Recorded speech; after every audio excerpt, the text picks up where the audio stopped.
Môre vriende, dit is goed om julle almal hier te sien vandag. Dit is vandag ook die bevestiging van kerkraaslede en ons sê welkom aan hulle en hulle families wat saam met hulle hier is vandag. Hier is baie mikrofone, ons stelsel het nou vanoggend besluit, hy wil nou opdateer en dit vat baie lank vir hom om opgedateer te kom. So ons het nou 'n ander rekenaar daar, maar ons sal nou nie die diens kan opneem soos gewoonlik nie, dit moet nou weer met die foon opgeneem word.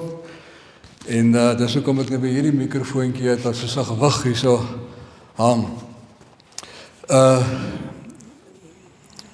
Ek het 'n ooginfeksie, so ek sal seker elke nou en dan eers my oë uitvee. Dat julle maar net weer daarvan. Goed vriende, ons gaan nou begin saam sing by Vonklied 174, Strome van seën uit die hemel. Kom ons dink almal aan die strome van seën wat die Here altyd oor ons laat kom.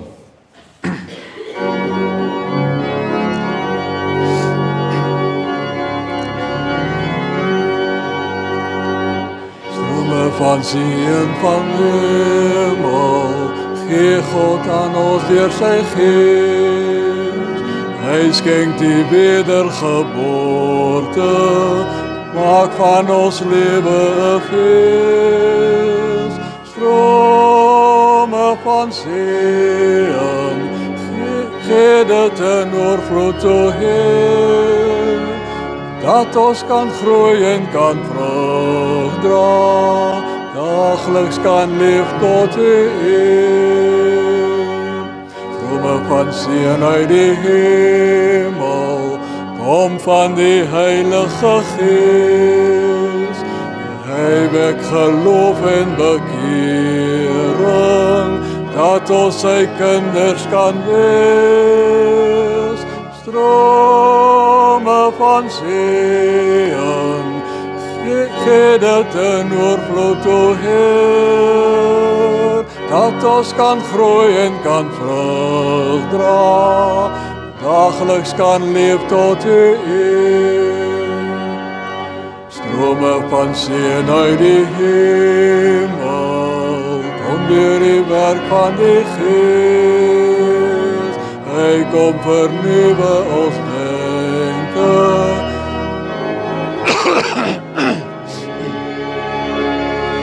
strome van seën, gee dit 'n oorvloed toe Heer, dat ons kan groei en kan vrug dra, dagliks kan leef tot U eer. Strome van seën uit die hemel, dis wat die Gees ons beloof. Hy leer ons bid met verwagting, om tot volharding te loop. Strome van seën, gee dit 'n oorvloed toe Heer, dat ons kan groei en kan vrug dra, dagliks kan leef tot U eer.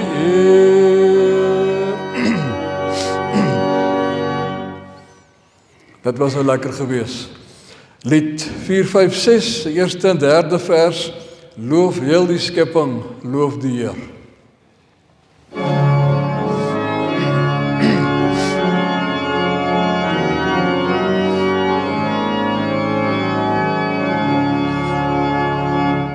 Loof heel die skepping, loof die Heer, die stem om te eer.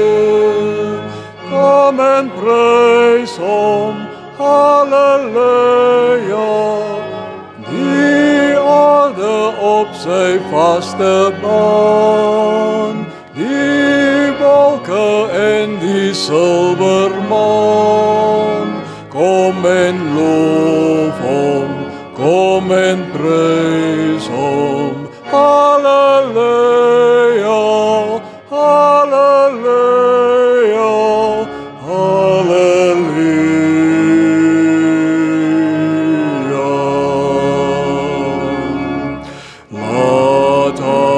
voor die Skepper buig en moedmoedig dank betuig. Kom en prys hom, halleluja. Loof die Vader, Seun en Gees, drie-enig God met heilige vrees. Kom en loof hom, kom en prys hom, halleluja, halleluja, halleluja.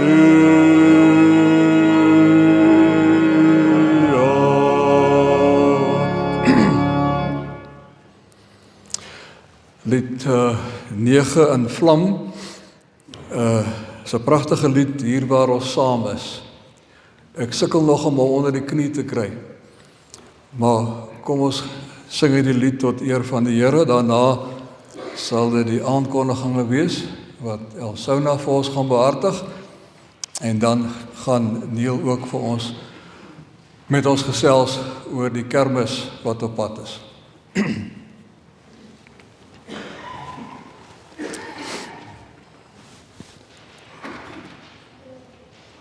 Maar is dit 'n ander lied? O. Dis reg.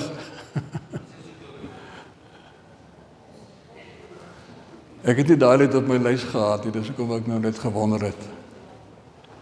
Wat ene wil jy nou speel? Gaan ons nou Vlam? Okay. Vlam.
Sing U die brood gebreek en dan daarna gaan ons sing Here Jesus, ons is saam. Ons doen dit staande.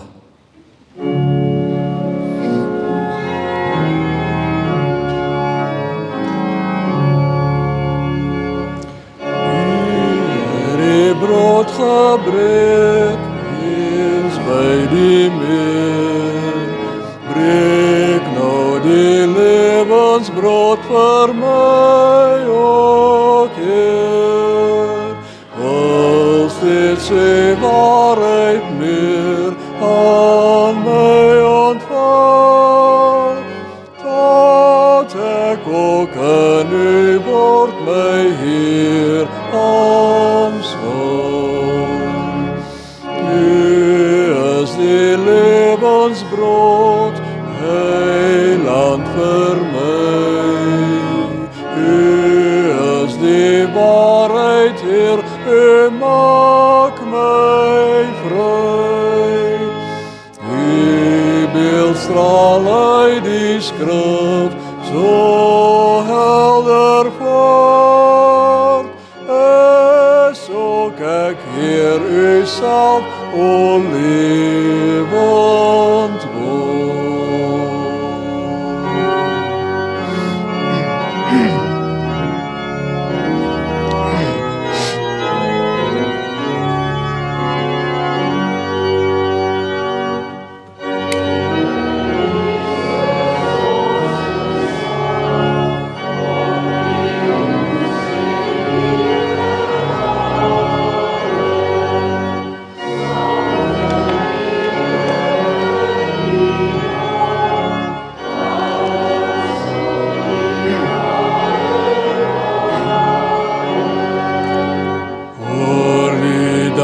en smeekgebede, Heer van uw gemeenteleden. Maak ons harte deur uw geest, vir die heilige woord ontvankelijk. Laat ons dagelijks onbevreesd op uw heilbouw diep afhankelijk. Heer, laat ons geloofsvertrouwen eenmaal organen aanschouwen. Kijk, kom eens.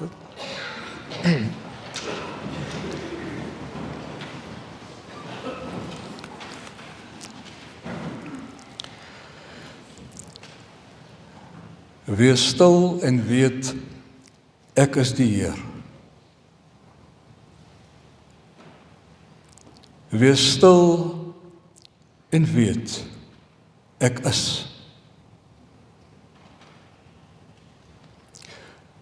Wees stil en weet. Wees stil. Wees. Geliefdes, ek groet julle in die naam van die Vader, en die Seun en die Heilige Gees.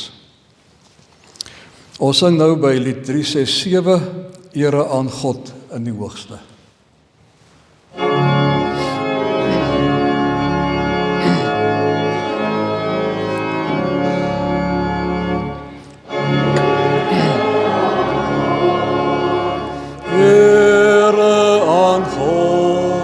En die hoogste, en die hoogste, en die hoogste. Vrede op aarde, vrede op aarde, en die mense wel behagen.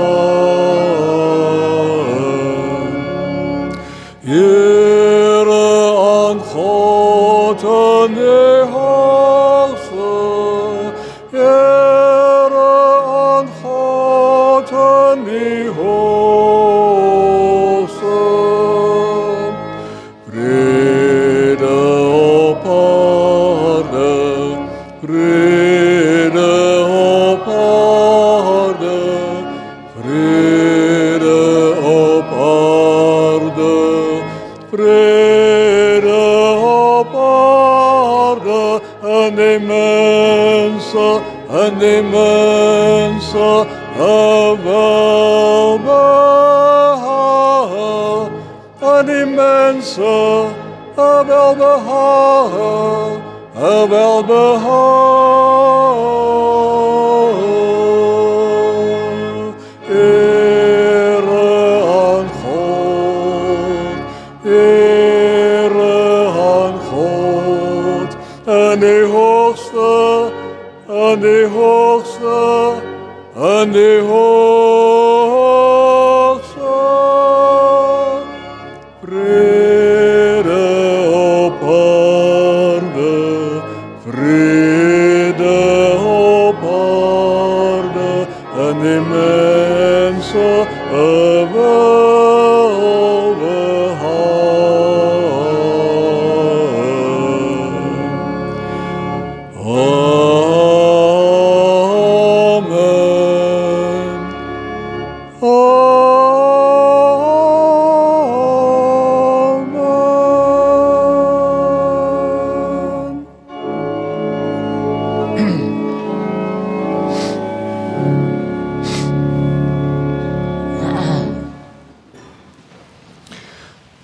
Vriende, ek dink wat ek vandag sê, het ek ontdek baie lank gelede en ek dink baie van julle, meeste van julle, miskien almal van julle, het dit ook al lank al ontdek.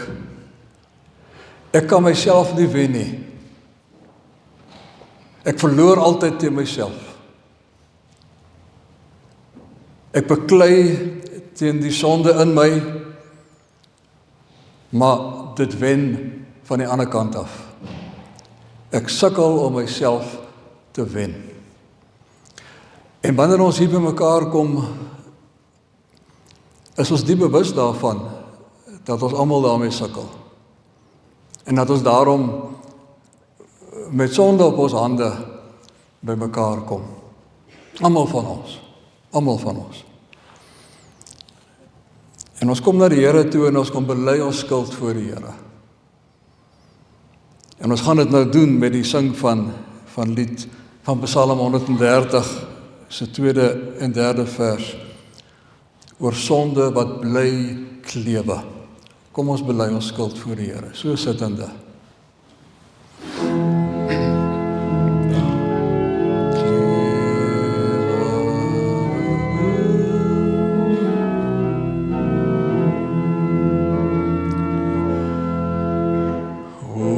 Sonde wat bly klewe, werp ek my voor in Heer. Teen U, O God, verhewe,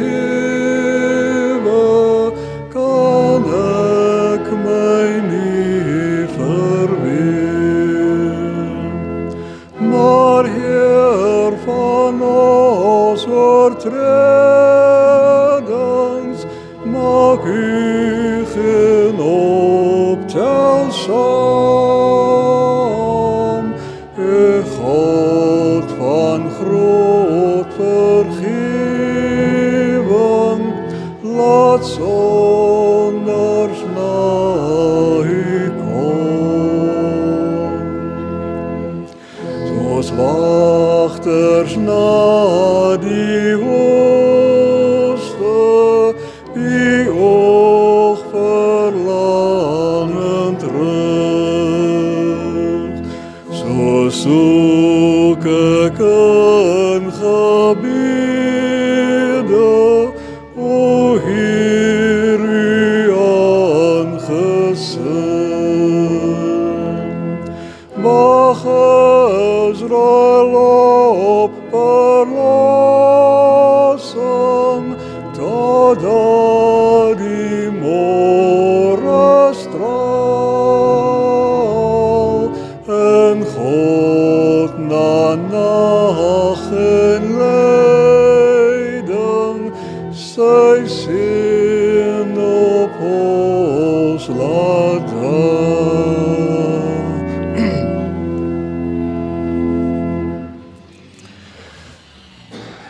Ons is so dankbaar dat iemand se nag en dag van lyding terwille van ons was. Kom ons aanvaar die vergifnis wat die Here vir ons gee. Kom ons neem weer ons geloof op, ons neem weer die lewe op en ons gaan die week in om die Here te gaan dien. Kom ons bely ons geloof met lied 275. Al 15 verse, o God van Jakob.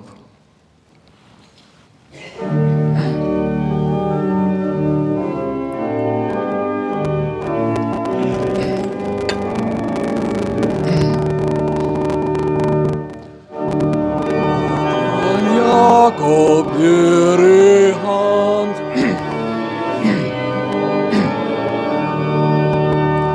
U het wel eer op see en land, ons vadere behoed.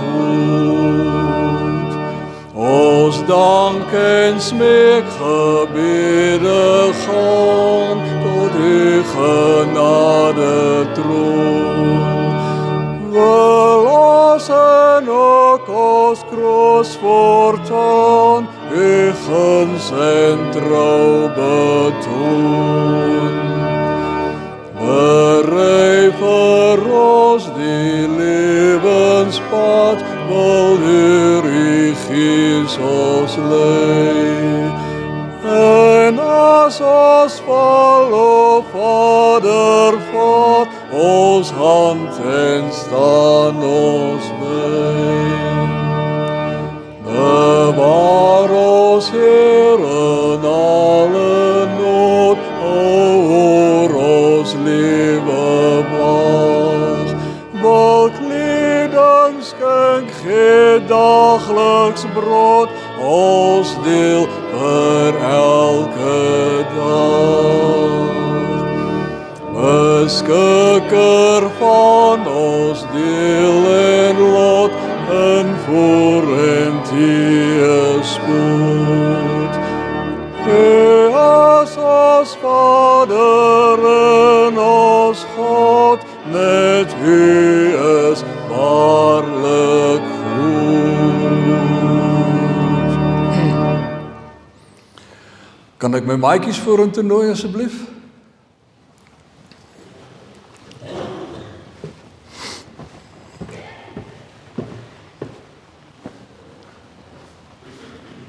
As julle net hierso kom sit asseblief in daai voorste bank. Dankie. Ek gaan hier sit. Is dit net julle paartjies? Maar ek is baie bly julle is hier. Baie bly. En Mikaatjie het gister verjaar ook nog. Hier speel hulle elkeen 'n handjie. Ek gaan nou daaroor praat.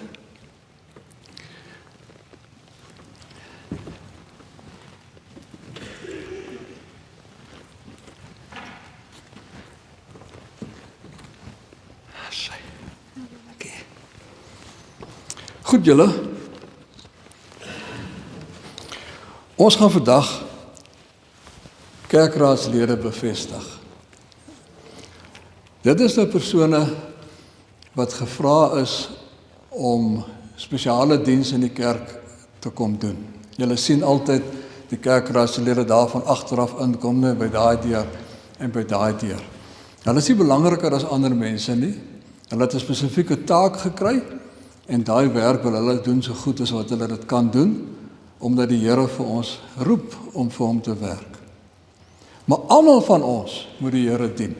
Dis nie net hulle nie, almal van ons moet die Here dien. Ons is almal dienaars van die Here. Ons het altyd gesê dienaars en dienaresse, né, vir die meisies dienaresse. Maar ek dink dis verkeerd, want die Here sê daar is nie meer in sy oë man of 'n vrou nie, ons is almal dieselfde. So ons is almal dienaars van die Here. Ons wil almal iets vir die Here teruggee, want die Here is baie goed vir ons, né? Die Here gee vir ons altyd baie dinge. En ons vra baie keer van die Here, help ons hiermee, gee vir ons dit, maar dis belangrik dat ons ook vir die Here sê, Here, ek kom gee myself vir U, en dan kan die Here vir jou gebruik, waar jy ook al gaan. By die skool of waar ook al, kan jy uitkyk vir mense wat miskien hartseer is, jy kan vir hulle gaan troos, iemand wat nie 'n broodjie het nie, kan jy 'n broodjie voorgee en vir hulle so help. Daar's baie goed wat ons kan doen, om sommer net vir iemand lief te wees. Dis baie belangrik. Nou het ons hierdie handjie, en ek wil hê julle moet dit nou daar by die huis in julle Bybel gaan sit, en die handjie sê daar in die middel, ek is ook 'n dienaar van God. En dan het hy op elke vinger ietsie om vir jou net te herinner aan wat ons vir die Here moet doen en hoe ons dit moet doen, né? Daar by die duimpie is daar 'n hartjie en die woorde, ek het 'n hart om lief te hê. So ons moet gaan lief hê. Dis hoekom jou hart daar is, om vir mense te kan lief wees. Die volgende vinger, ek dien God met vreugde. En daar is 'n kruis daar, so, want Jesus het gekom en hy was baie gewillig om sy lewe vir ons af te lê, né? So ons dien God met vreugde. En dan die middelvinger, ek help ander met groot en met klein dinge. So kyk, waar kan jy help vir mense? En die volgende vinger, ek gebruik my gawes om ander te help. Die Here het vir julle almal op 'n manier iets gegee waarmee julle goed is. En daai ietsie wat die Here vir jou gegee het, moet jy gaan gebruik om ander mense te help. En die laaste een uit die pinkie, ek is vriendelik met my medemens. As ons nie gaan vriendelik wees nie, dan help dit nie, ons gaan help hulle nie, nee, dan as jy gaan kwaai wees wanneer jy vir hulle gaan help, dan help dit nie. Ons moet vriendelik wees. Want ons begin by die duim met liefde en ons eindig by die pinkie met vriendelikheid. Mag die Here vir julle help om altyd vir hom en vir jou medemens iets te doen. Kom ons bid saam. Here, U het met elkeen van ons 'n verhouding. U is vir ons elkeen verskriklik lief. U is baie vriendelik met ons. Ons het nou net gehoor weer dat U vir ons vergewe vir ons sondes. U is regtig baie lief vir ons. En ons het U ook lief, Here. Ons sukkel partykeer, dinge loop nie altyd reg nie. Maar dankie dat U liefde vir ons so groot is, dat ons vir U kan kom sê, ons is jammer. En U vergewe. En U vergeet daarvan. En ek bid dat U vir ons elkeen sal help, om waar ons ook al kom in die week, vir mense te help net waar ons kan. Ons vra dit van U in die naam van Jesus, die een wat regtig baie lief gehad het, en baie vir ons gedoen het, en nog steeds doen. Amen. Goed, dankie julle. Mooi loop.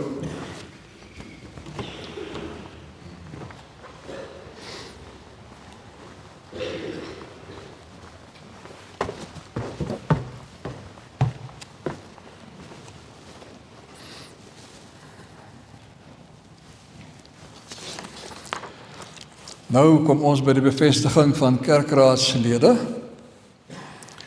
'n hele paar mense het laat weet dat hulle die beroeping as ouderling op ons diaken bedank. En elkeen het 'n mooi briefie geskryf en verduidelik hoekom. En dit is goed so. Niemand moet ooit onder druk voel dat jy iets nou moet doen nie.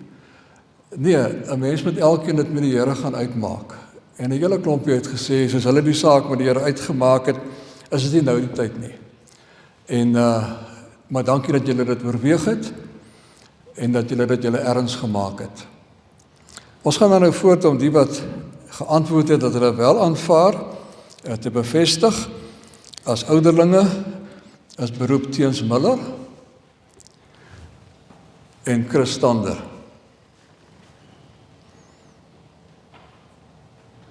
Jy kan maar kom. Sê. En as diakens Dian Ellis, Ferdinand de Wet en Dien Harmse.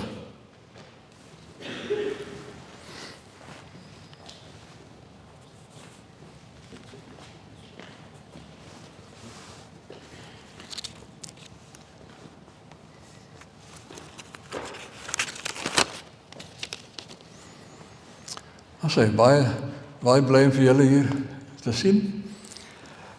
Ek gaan die formulier, die heel kort ene, gaan ek lees.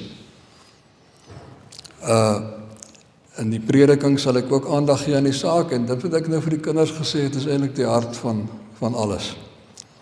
Die Here het elke gelowige as 'n profeet, 'n priester en 'n koning gesalf met die doel om in die alledaagse lewe en ook binne die gemeente tot eer van God en tot diens van sy koninkryk te leef. Om die rede was daar nog altyd vir alle gelowiges geleentheid om met hulle gawes betrokke te wees in die gemeente. Deur julle verkiesing tot kerkraadslede gee God aan julle die geleentheid om julle liefde vir hom konkreet uit te leef op 'n besondere manier. In die proses sal julle self nog verder geestelik groei en ervaar dat God julle talente ook versterk. Julle is verkies as amptdraers van die gemeente en moet dus op 'n baie besondere manier leiding neem in die gemeente. Nou wil ek net hier, sonder om nou uit te brei op die take van die ouderling en die diaken, Elke keer as ek die formulier lees, dan sê ek vir myself, maar dit werk nie meer so nie en daai werk nie meer so nie. Hoekom hou ons aan om dit oor en oor te sê as dit nie meer so is nie? Die dae is verby dat 'n mens verskriklik huisbesoek kan doen ensovoorts. En daar's 110 redes waarop ek nou op in te gaan nie, ons ken dit almal. So ons moet vir onsself vra, hoe moet 'n ouderling nou as ouderling funksioneer? Hoe moet 'n diaken funksioneer? Want die taak van die diaken was oorspronklik om te sorg vir die weduwees en die wese. Dit was die hoofdoel gewees. En mettertyd het dit altyd so gebly. Barmhartigheid is die werk van die diakens. En eers het die ding verander, baie lank gelede, en die diakens het die kerk se kollektante geword. En wat 'n verskriklike werk is dit, om te gaan geld kollekteer by almal. Hulle kon dit maar kerk toe gebring het, maar dit moet nou gehaal word, ensovoorts. En daar was nie meer tyd daarvoor nie. En daai ding het ook begin uitfaseer en mense het begin afdrukorders teken en dis alles goed so. Maar die vraag was toe, wat moet 'n diaken nou doen? Ons het opgehou met die barmhartigheid, ons het opgehou met kollekteer, wat moet ons nou doen? Is nou net die nagmaal en die opneem in die banke. So vriende, ons het as diakonie gaan sit en ons is besig om 'n vliegtuig te bou terwyl ons vlieg. Ons wil die ampt van die diaken in die gemeente herstel. Gaan vra maar in enige gemeente. Niemand weet lekker wat hulle moet maak met die diakens nie. Ons beroep diakens, maar ons weet nie wat om met hulle te maak nie. Nee. So, wat ons hier wil doen, die diakonie en ek nou saam, is ons wil 'n weg vind waaraan die diakens baie meer betrokke kan wees by die barmhartigheid in die gemeente. Op allerlei maniere. Die barmhartigheid aan ons ouertehuise, barmhartigheid by kinderhuise, barmhartigheid waar daar gebrek is in die gemeente, dat dit weer terugkom na die diakens toe. So ons is besig om daaraan te werk. So vir julle wat as diakens beroep is, julle gaan nou saam met ons julle job description uitwerk. Julle het nog nie 'n behoorlike ene nie. Maar ek is opgewonde daaroor, want dit beteken dat ons bereid is om nie te dink oor goeders en nie vas te val in ou patrone wat op die ou ende uitgedien is nie. Wat die ouderlinge aanbetref, het ons besluit, en ek sê dit nou vandag hier sodat almal dit nou weer kan hoor, dat ons nie verwag van ouderlinge om van huis tot huis te gaan, huisbesoek doen en te probeer om by hekke in te kom en afsprake gemaak te kry ensovoorts. Dis 'n vreeslike vernedering vir mense. En mense het ook nie altyd lus om iemand te ontvang nie. Het is 'n boek gewerk en alles en nou kom die ouderling ook nog. So ons het nou virtuele wyke geskep. En almal van julle is ingedeel in 'n WhatsApp groep, 'n virtuele wyk. En in die mate waartoe ons ouderlinge het, want ons het te min, is daar 'n ouderling vir daai betrokke groep. En daai ouderling sal vir jou 'n WhatsApp stuur, eers sal hulle vir jou bel en vir jou sê, hier's ek, dis ek is nou jou ouderling, ek is tot jou beskikking. As jy behoefte het, dan sê jy vir my. Ek is jou kontakpunt. So, dan gaan hy daarna op 'n gereelde grondslag WhatsApps vir jou stuur, net om te vra, hoe gaan dit met julle? Hy gaan nie allerlei goeders vir julle aanstuur nie, en net hoor, hoe gaan dit met julle? Vir julle net weer herinner, ek is daar, enige tyd.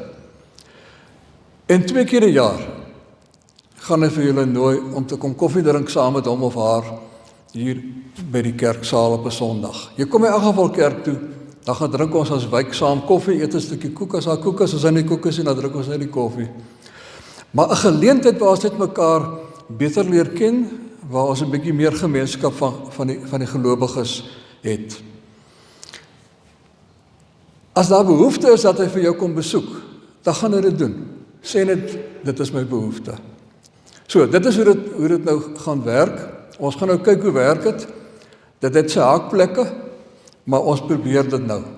Dis die beste waarmee ons tot nou toe kon opkom om die probleme van die verlede aan te spreek. So vriende, dis 'n groot verantwoordelikheid wat ons op ons skouers neem wanneer ons op die kerkraad dien. Ons moet met die Here in kontak bly wat ons eie lewe aanbetref en ook om die Here se wil uit te vind vir ons en vir die gemeente, om 'n sensitiwiteit te ontwikkel dat die Gees vir ons sal lei. En dis waartoe ons geroep word. Ek kan nou vandag al die kwaliteite lees wat ons aan moet voldoen om 'n ouderling of 'n diaken te wees, en dan gaan ons almal nou eers maar weer huis toe, want ons voldoen nie aan al daai kwaliteite nie. Die groot kwaliteit wat ek vandag wil voorhou, is dat ons onderneem om ons verhouding met die Here altyd te laat voed, om met die Here in 'n lewende verhouding te wees, en daarvan af uit te kyk wat die Here vir ons gee om te doen. So dit is dan nou die formulier. Ek gaan nou die vrae van verbintenis voorhou. Is jy daarvan oortuig dat God self jou deur sy gemeente tot hierdie besondere diens geroep het? Aanvaar jy die Ou en die Nuwe Testament as die enigste onfeilbare woord van God en as die volkome leer van die verlossing, en verwerp jy alle leringe wat daarmee in stryd is? Beloof jy om jou ampt volgens hierdie leer getrou te vervul? Aanvaar jy dat jou medegelowiges die verantwoordelikheid het om jou te help om op die regte pad te bly? Wat is julle 5 se antwoord? Reg so. Gaaf. By die gemeente wil ek sê, slaan ag op hierdie persone. Die Here het 'n spesifieke taak vir hulle gegee. Hulle is nie belangriker as enige iemand anders in die gemeente nie. Ons is almal gelyk, maar hulle het 'n spesifieke taak gekry. En bid dat die Here vir hulle sal help om hulle taak altyd goed te onderskei en goed te doen. Kan ons op julle as gemeente reken dat julle altyd vir ons as kerkraad sal bid? Wat is julle antwoord? Baie dankie. Ek wil nou vra dat die kerkraadslede asseblief vorentoe sal kom, dat ons 'n kringetjie om hierdie broers maak. Dit het nou so uitgewerk dat dit nou net broers is, nee, maar ons het dames ook beroep. Asseblief kerkraad, die tyd stap aan.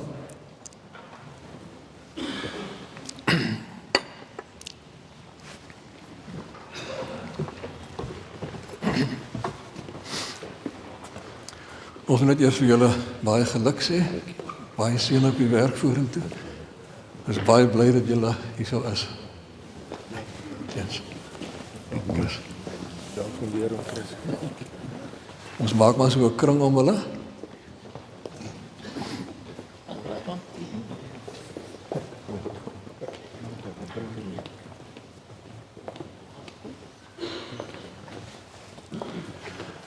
Hy weet, soos wat ek hierdie mense sien kom hier so voor my verby, ek is so bly dat ons baie gekruis het. Kwaliteit mense.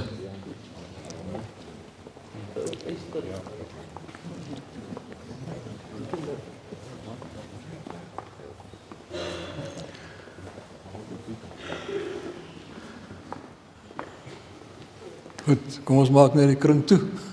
Dat is wel reg.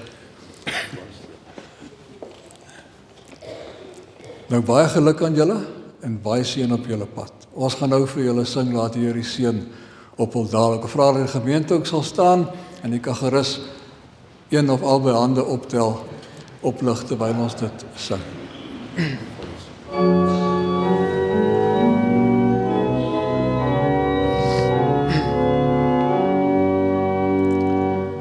Laat Here seën op hul daal, u gaan Suid-Sion al bestraal, u wat beveel en dit geskied, wil Heer u seën oor al gebied.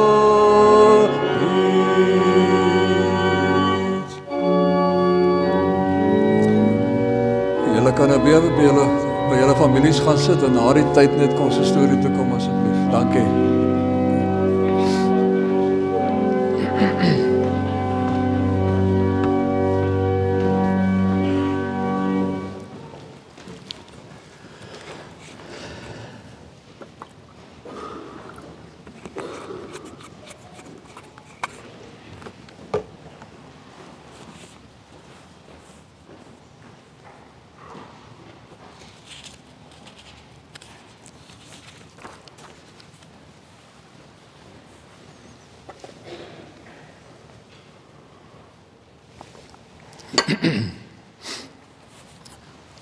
Vriende, ek sien die tyd stap aan.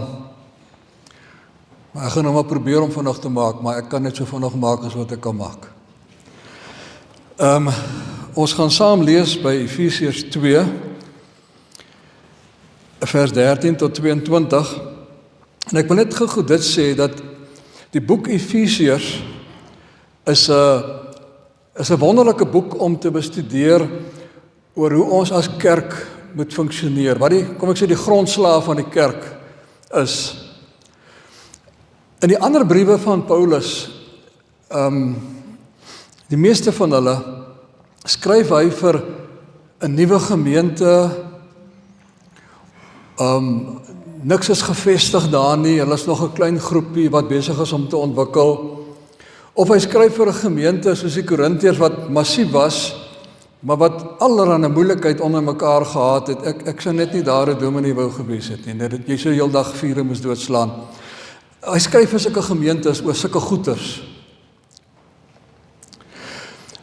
Maar as hy vir die Efesiërs skryf, kry jy die gevoel, hier is 'n kerk wat al gevestig geraak het. Hulle het al wortel geskiet, hulle het al fondasies, hulle het 'n struktuur. Dis nie 'n lukraak besigheid nie. Hulle is besig om aktief vorentoe te beweeg. Daarom sal jy sien in die ander briewe, veral in Korintiërs, as daar geskryf word oor die gawes van die Gees, dan kry jy die indruk van 'n klomp individue, en soos wat daar behoeftes is, gee die Here vir iemand 'n gawe om daai behoefte te gaan aanspreek, en miskien verdwyn die gawe weer, en die Here gee vir 'n ander een weer 'n ander gawe om iets anders te gaan doen. Maar dit is so half 'n lukrake besigheid, as ek dit nou so mag sê, van die werk van die Heilige Gees. Ek bedoel dit nou nie so nie. Maar daar's nie 'n vaste struktuur aan die hand waarvan dinge gebeur nie. Maar kom jy by die Efesiërs, dan noem Paulus nie die gawes van die Gees wat hy in Korintiërs genoem het nie. In Efesiërs word dit mense wat bepaalde funksies het.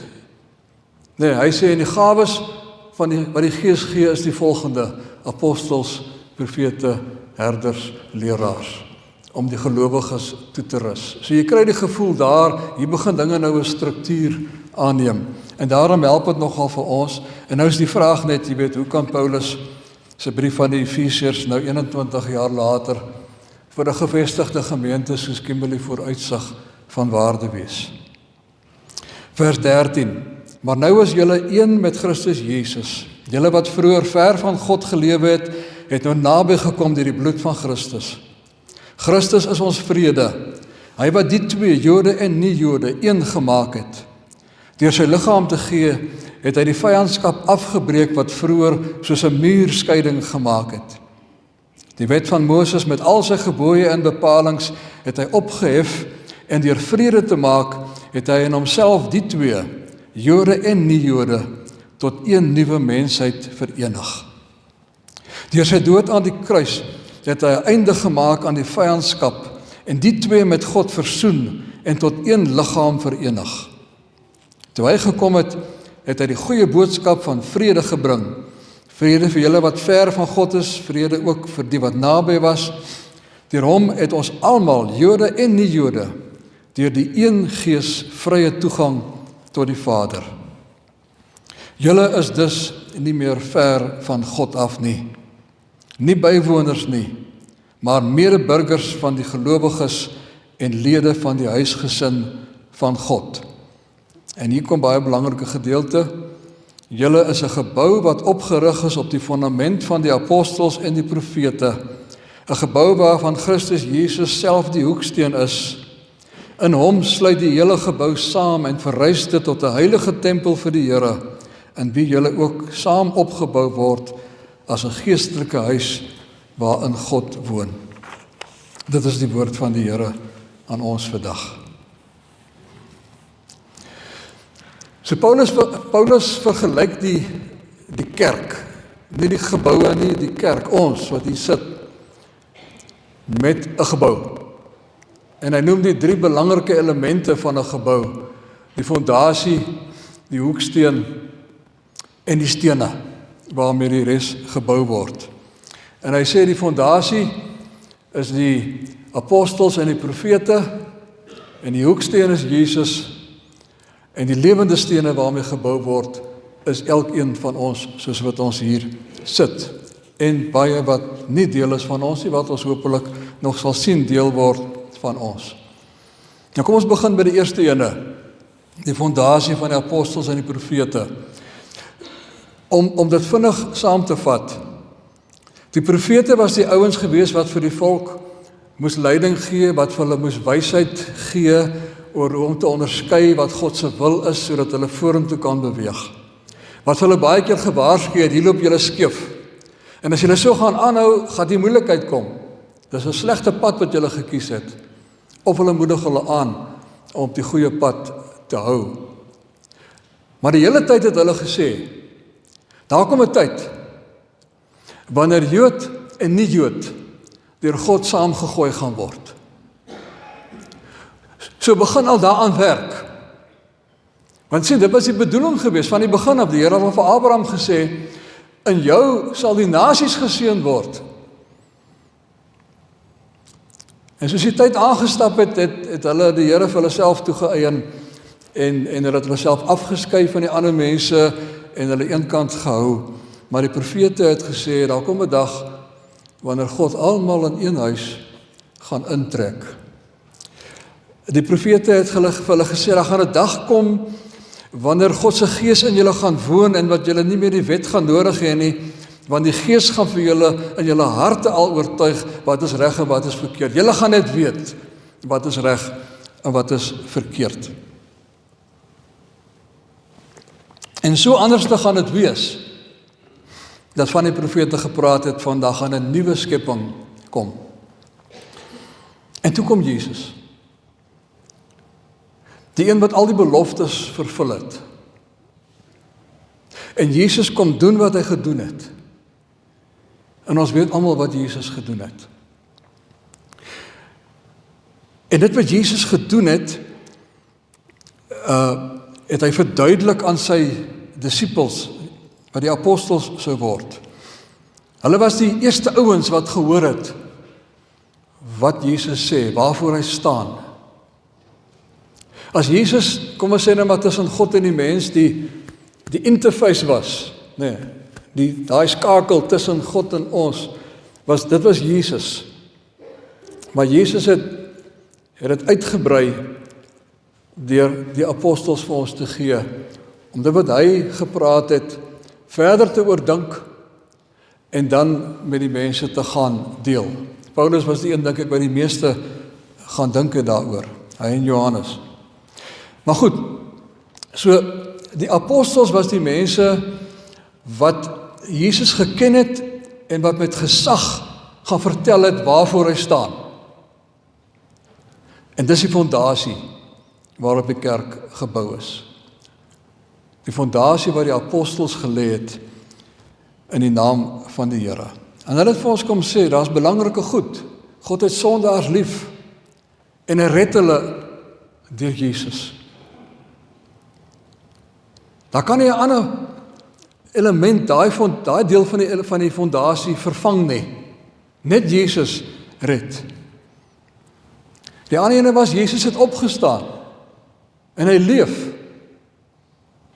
En om enigstens te kom en te sê, maar ons moet opstaan 'n bietjie anders te verstaan, dit is nie heeltemal so nie, is nou eintlik om te karring aan die fondasie. Dit mag nie.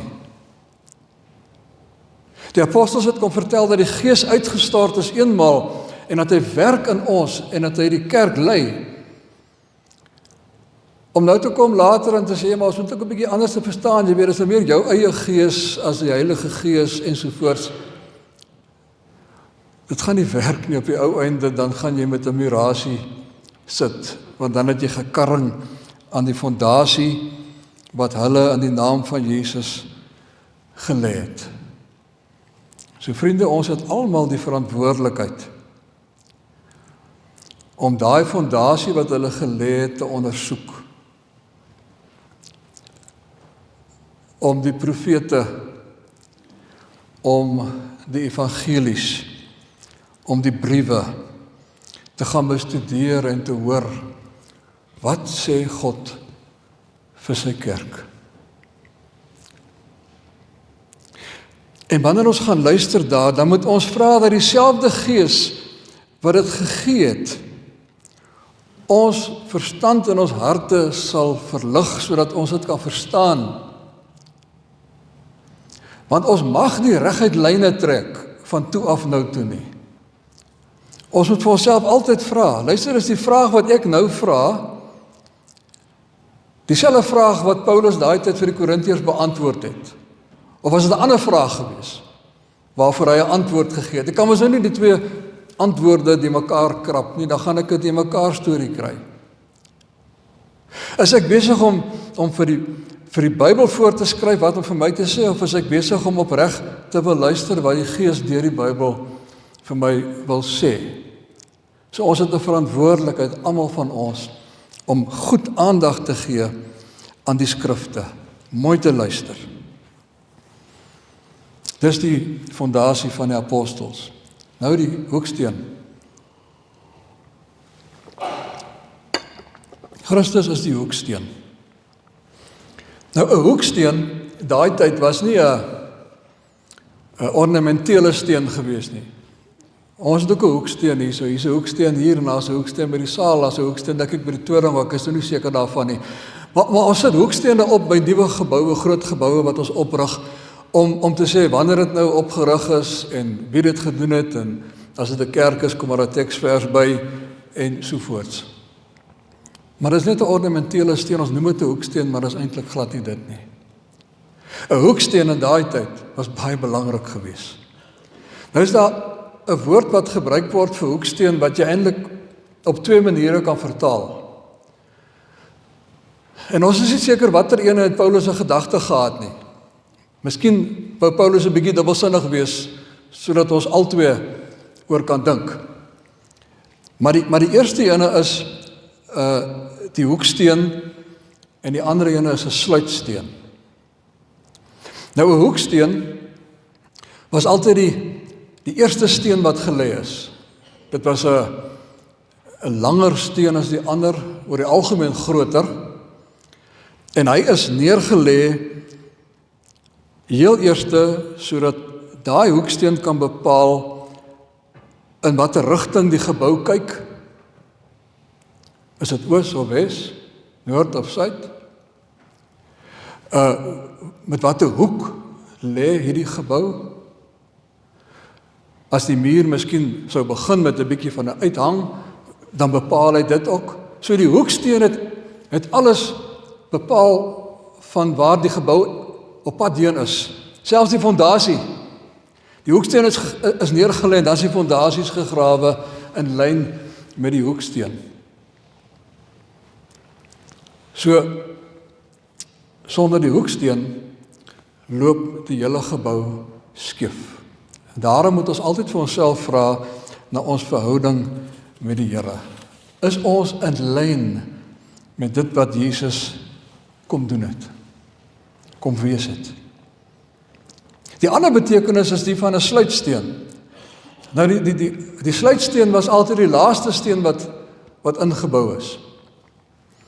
As jy nou twee boë het wat nou so na mekaar toe gebou word, dan word dit met steierwerk regop gehou, maar dan op die einde, as hulle daar kom, dan word daar 'n sluitsteen ingebou waar teen die twee boë nou rus. As die sluitsteen nie daar is, dan val die besigheid in mekaar. As die sluitsteen daar is, dan voeg hy alles by mekaar. Nou partykeer was daai boog net by die ingang van 'n gebou, sê maar van die sinagoge, en daar sou miskien 'n boodskapie op die sluitsteen wees, om te sê, dis tot eer van God, waarvoor hierdie gebou daar is, en jy sou opkyk as jy instap, om dit te sien. Maar baie keer het 'n gebou 'n klomp boë gehad, wat by mekaar gekom het, in die middel, by 'n massiewe sluitsteen.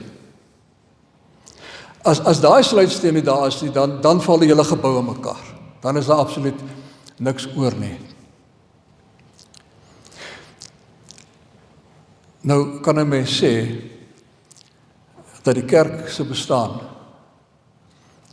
van begin tot einde, van hoeksteen tot sluitsteen, van begin tot by die wederkoms, gaan oor jou verhouding met Jesus. Hoe is ek belyn met hom? Sodat ons op die ou einde die hele gebou kan voltooi, sodat dit tot eer is van die sluitsteen wat ingeplaas word. Nou baie keer het daai sluitsteen daar rond gelê, van die begin van die bouery af het hy daar gelê, en dan aan die einde is hy nou ingesit. Voel vir my, dit sê ek vir ons iets, nee, Jesus is op pad. Die sluitsteen gaan nog kom klaarmaak. Wag op hom, wees gerig op hom. Bou in terme van hom. Die laaste is ons wat die lewende stene is.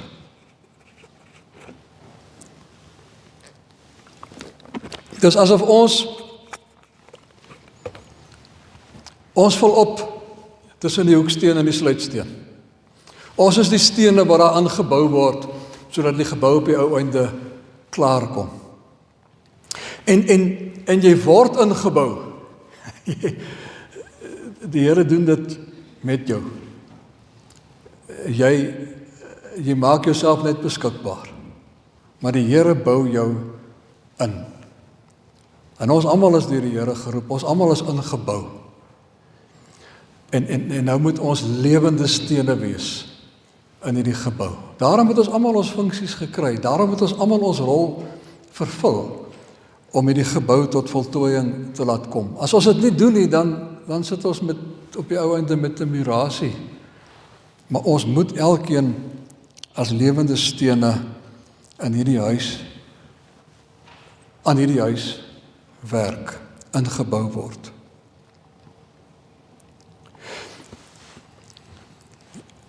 Dit is so 'n lewende huis, dat jy eintlik meer moet praat van 'n huisgesin.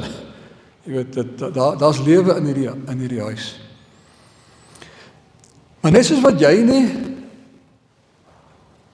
kies om ingebou te word nie, jy laat jou kies, so kan jy ook nie kies wie word saam met jou ingebou nie. Dit doen God. En hy beloof al vir Abraham, ek gaan die nasies inbou by jou. Julle gaan nie 'n klomp Jode wees nie. 'n klomp Israeliete. Julle gaan 'n versameling wees van mense van alle tale en kulture, maniere, gebruike. Dis wat julle gaan wees. So vriende, ons het hierdie roeping om mense in te bou en nie die stene te keur.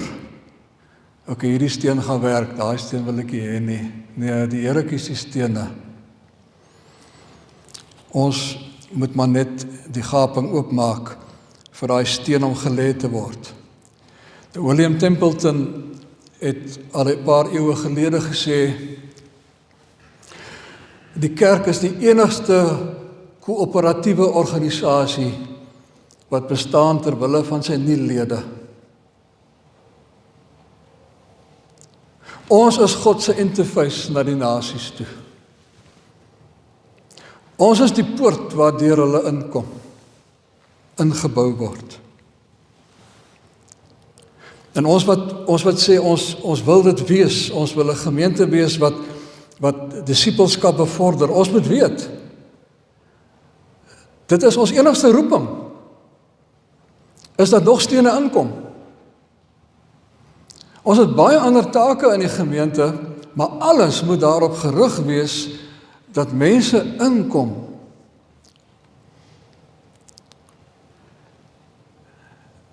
Ek hoor baie keer dan sê mense vir my, jy weet daar was 'n tyd toe hierdie kerk vol was, ons moes stoele ingedraai het.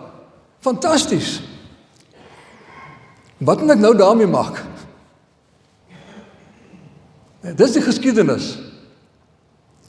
Vra eerder, hoe gaan ons hierdie kerk weer vol kry?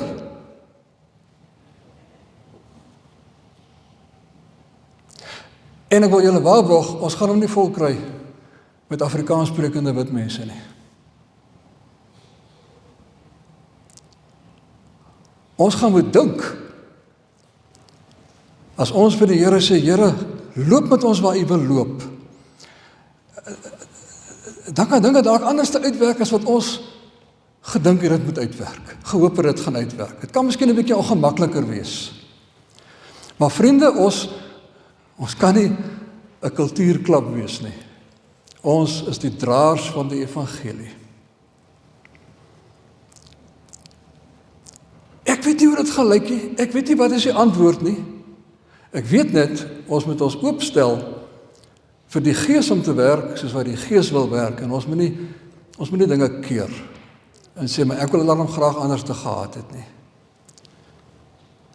Ek wil afsluit met 'n storie wat ek nou nie gedink het om te praat nie, en toe vanoggend toe slaan dit my net.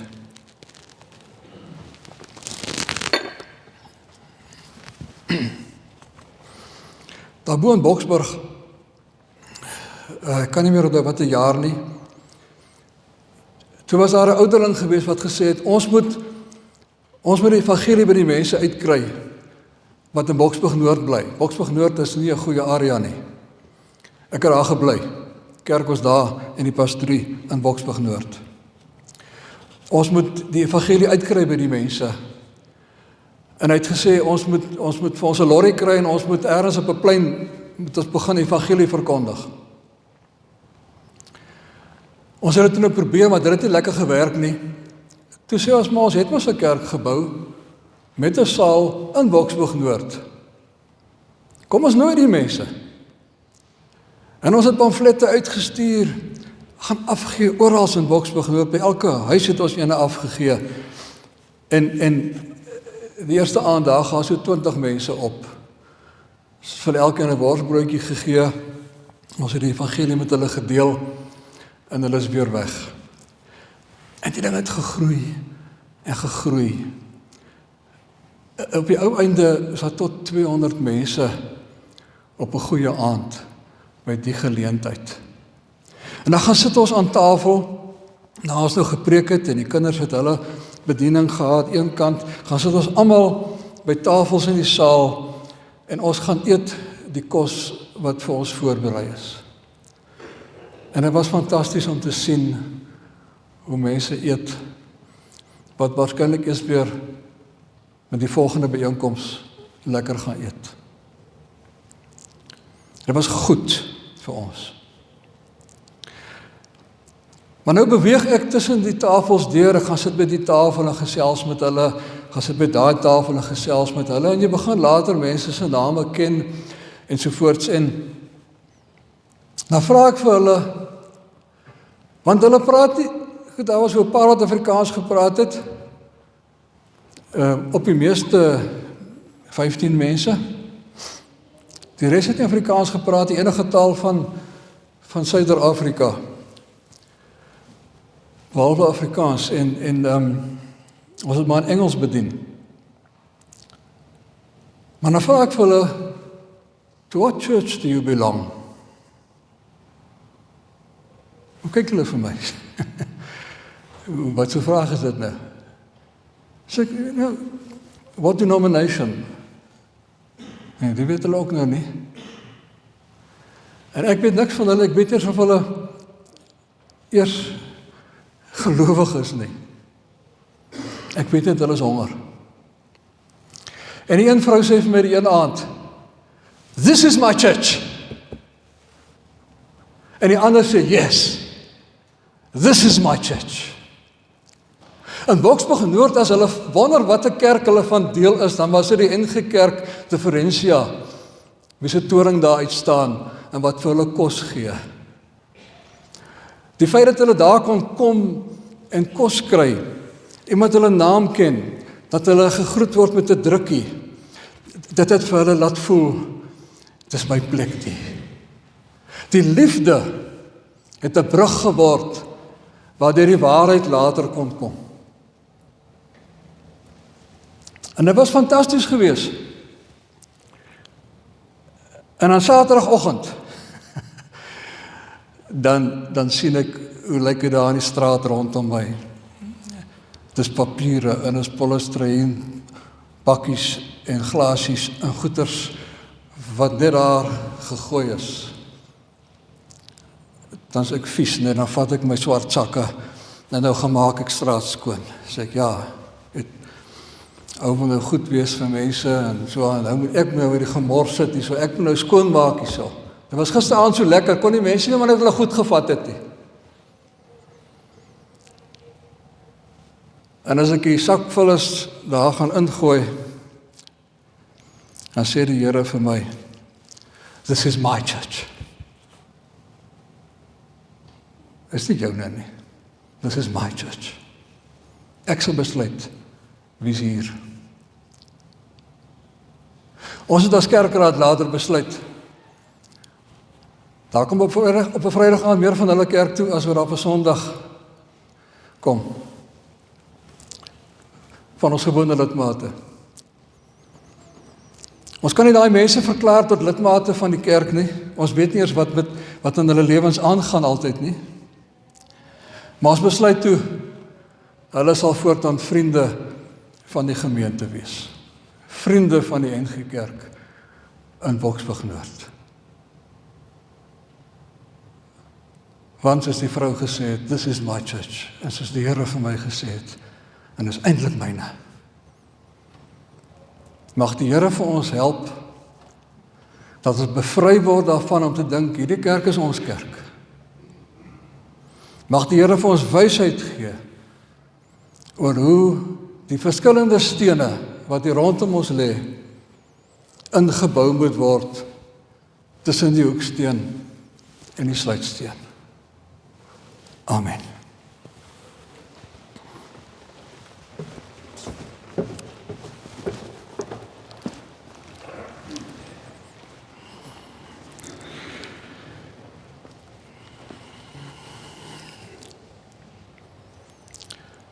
En Here, nou kan ek net dink,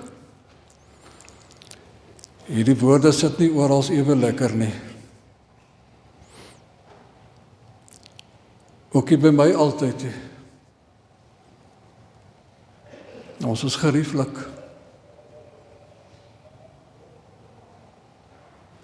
Maar Here, dis u kerk. Selfs hierdie gebou is u se nie te bedag dit gegee vir hierdie gemeente. Ons dank u daarvoor. Maar ons onderbenut hom nou, Here. Wil u die mense inbring. En wil u vir ons 'n hart gee, wat hulle ontvang. Amen. Want ons gaan nou sing by lied 599, as hy weer kom, die sluitsteen.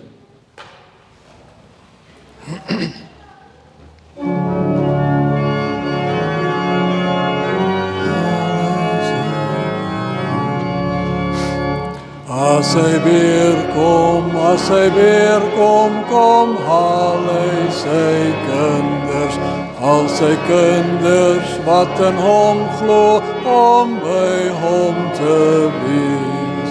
Ja, ons wag op die Here, en ons sing tot sy ere. Ja, hy kom weer verseker, om ons te kom haal. By die Vader maak hy vir ons woonplek, sodat almal wat in hom glo, ook by hom kan wees. Ja, ons wag op die Here, en ons sing tot sy ere. Ja, hy kom weer verseker om ons te kom haal. Hy is die weg en hy is die waarheid, die lewe vir elkeen, sodat almal wat in hom glo vir ewig sal leef. Ja, ons wag op die Here en ons sing tot sy ere. Ja, hy kom weer verseker om ons te kom haal. Geliefdes, die genade van ons Here Jesus Christus en die liefde van God ons Vader en die troos van die Heilige Gees sy elkeen se deel. Amen.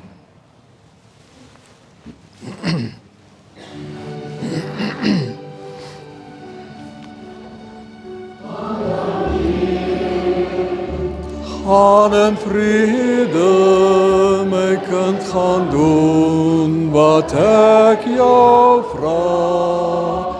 Versprei my lig, gaan leef my liefde, my kind, onthou, ek is altyd daar. Kyk, ek gaan voor jou uit, ek maak die pad gelyk. Ek is langs jou, o veilig vas te hou. Ek is agter jou, ek keer die bosse weg van jou. Ek is onder jou, as jy sal val, dan dra ek jou. Gaan dan heen, gaan in vrede, my kind, gaan doen wat ek jou vra. Versprei my lig, gaan leef my liefde, my kind, onthou, ek is altyd daar. Kyk, ek is rondom jou, want ek beskerm jou. Ek is bokant jou, want ek wil jou graag sien. Ek is binne jou, ek lei jou deur my Heilige Gees. Die seën van God drie-enig sal vir ewig met jou wees. Gaan dan heen, gaan in vrede, my kind, gaan doen wat ek jou vra. Versprei my lig, gaan leef my liefde, my kind, onthou, ek is altyd daar.